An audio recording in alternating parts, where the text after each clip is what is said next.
की अध्यक्षता कर रहे हैं। इस कार्यक्रम का आयोजक बुद्धिस्ट सोसाइटी ऑफ इंडिया, भारतीय बौद्ध महासभा के बिहार राज्य के सभी पदाधिकारीगण, उज्जवल कांत जी, संजय वाल्मीकि जी, मेरे साथ कल से जो सभी पदाधिकारी यहाँ पर बैठे हैं, मान्यवर बैठे हैं। कल से हमारी मिशन को लेकर काफी चर्चा चली। गुप्ता जी है, शशिकांत जी है, अरुण कुमार जी है और यहाँ पर उपस्थित सभी मेरे भाइयों को, बहनों को और माताओं को राजरत्न अंबेडकर की ओर से जय भीम।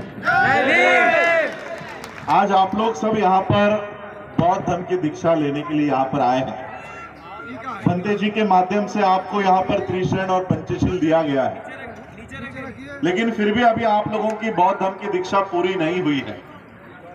बाबा साहब अंबेडकर जी ने 1954 में 1954 में विश्व के बौद्ध सम्मेलन में एक बात कही।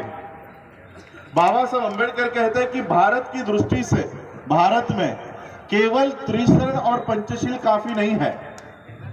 इस त्रिशरण और पंचशील के साथ और कई मुद्दे होने चाहिए, तब जाकर हमारे लोग सही मायने में बौद्ध होंगे।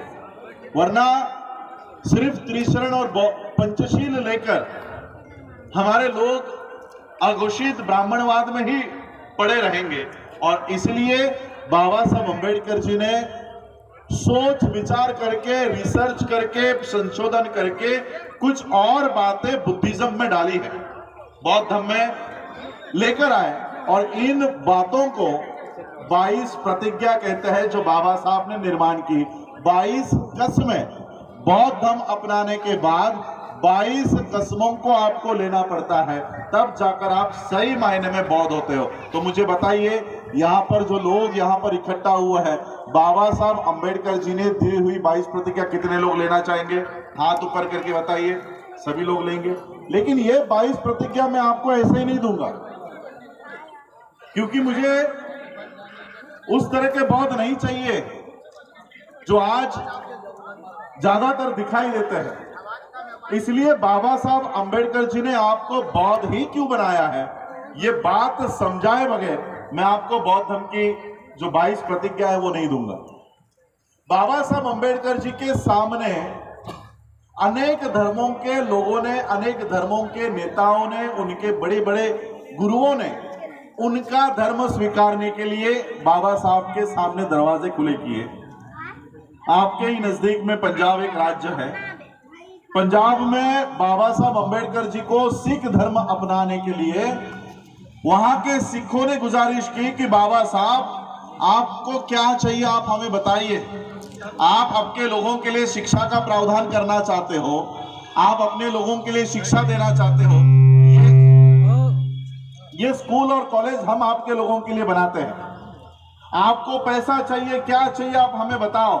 बाबा साहब अंबेडकर जी को सोने के पालकी में से, सोने के रथ में से बाबा साहब अंबेडकर जी की रैली, बाबा साहब अंबेडकर जी का जुलूस निकाला गया। इतना सोना देने के बावजूद, जमीन देने के बावजूद बाबा साहब ने सिख धर्म नहीं अपनाया।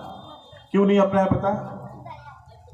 बाबा साहब अंबेडकर जी ने मेरे दादाजी को पंजाब में भेजा कि जाओ जरा सिखों में क्या आचरण होता है जरा देख कर आओ।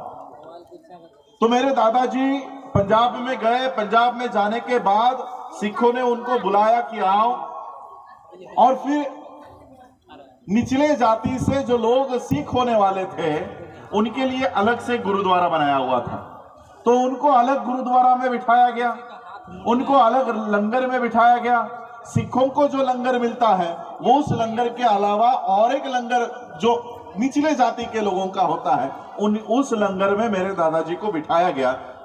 और फिर ये सारी बातें बाबा साहब को मेरे दादाजी ने बताई कि हम तो वहां पर गए थे, लेकिन वहां पर तो हमको गैर बराबरी की, वहां पर हम लोगों के साथ बर्ताव किया गया। बाबा साहब को सोने के रथ में से सिखों ने बाबा साहब अंबेडकर जी की रैली निकाली, जुलूस निकाला। बाबा साहब को स्कूल बांध कर दिया, कॉलेज बांध कर दिया, जमीन दिया, पैसे देने के लिए तैयार थे, लेकिन फिर भी बाबा साहब ने सिख धर्म नहीं अपनाया। आपको सिख धर्म की ओर लेकर नहीं गए। बाबा साहब ने आपको ये कहा कि हमें पैसे प्यारे नहीं है, हमें हमारी इज्जत प्यारी है। और इसलिए बाबा साहब आपको इस बुद्ध धम्म में लेकर आए कि ये धम्म, इस धम्म के पास भले ही पैसे ना हो, हमारे पास जमीन ना हो, इस धम्म के पास भले ही बड़ी बड़ी व्यवस्थाएं, स्कूल, कॉलेज, अस्पताल ना हो, लेकिन इस धम्म में आने के बाद हम निचले जाति के नहीं कहलाएंगे, हम बौद्ध कहलाएंगे। इसलिए बाबा साहब ने आपको बुद्धिज्म दिया। अब बाबा साहब अंबेडकर जी के जीवन का थोड़ा सा सारांश मैं आपको बताना चाहता हूं। बाबा साहब अंबेडकर जी अपनी पढ़ाई पूरी कर 1917 में भारत लौटे। जब से बाबा साहब भारत में आए तब से लेकर बाबा साहब की आखिरी सांस तक बाबा साहब अंबेडकर अपने परिवार के बारे में नहीं, आप लोगों के बारे में सोच रहे थे कि मेरे समाज का क्या होगा। आज आप लोग यहाँ पर मुझे फूल माला पहनाने के लिए भीड़ कर रहे हो कि बाबा साहब का वंशज आया है, बाबा साहब के परिवार का व्यक्ति आया है, इसलिए आप मुझे मिलने के लिए आ रहे हो। लेकिन मैं आपको बताना चाहता हूं, ये जो मैं यहां खड़ा हूं, ये बाबा साहब का परिवार नहीं है। बाबा साहब अंबेडकर जी के 4 बच्चे मर गए, 4 बच्चे मर गए। कुछ बच्चों को दवाई नहीं दिलवा सके बाबा साहब, और जब बाबा साहब के पास कुछ पैसे आ गए दवाई दिलवाने के लिए, तब कोई डॉक्टर हाथ लगाने को तैयार नहीं था। तो उनके बच्चे को हाथ लगाएगा। लेकिन बाबा साहब अपने बच्चों को बचाने के लिए घर में बैठे नहीं थे। आपके बच्चे ना मरे इसलिए दिन रात आपके लिए काम कर रहे थे। बाबा साहब की पत्नी, बाबा साहब की बीवी माता रमाबाई, ये टीबी जैसे रोग से मरी। टीबी कब होता है टीबी पता है? 2 वक्त की रोटी जिस व्यक्ति को नहीं मिलती उसको टीबी होता है। बाबा साहब के घर में 2 वक्त का चूल्हा नहीं जलता था, 2 वक्त की रोटी नहीं बनती थी, लेकिन बाबा साहब घर में अपने चूल्हे को जलवाने के लिए नहीं बैठे थे। आपके घर में चूल्हा जलना चाहिए, इसलिए दिन रात आपके लिए काम कर रहे थे। इसलिए ये जो यहाँ पर खड़ा है, ये बाबा साहब का परिवार नहीं है। ये मेरे सामने जो यहाँ पर बैठा है, ये बाबा साहब का असली परिवार है।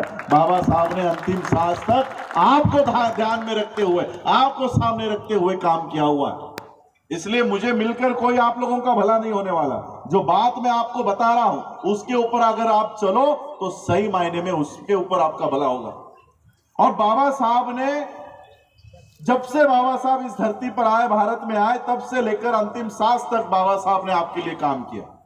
1917 में बाबा साहब जब भारत में आए, उस समय इस देश में कुछ गतिविधियों को शुरुआत हो गई थी। जैसे गवर्नमेंट ऑफ इंडिया एक्ट 1935, ये कानून बनने जा रहा था। उस समय अंग्रेजों का शासन इस देश में था, अंग्रेज राज कर रहे थे।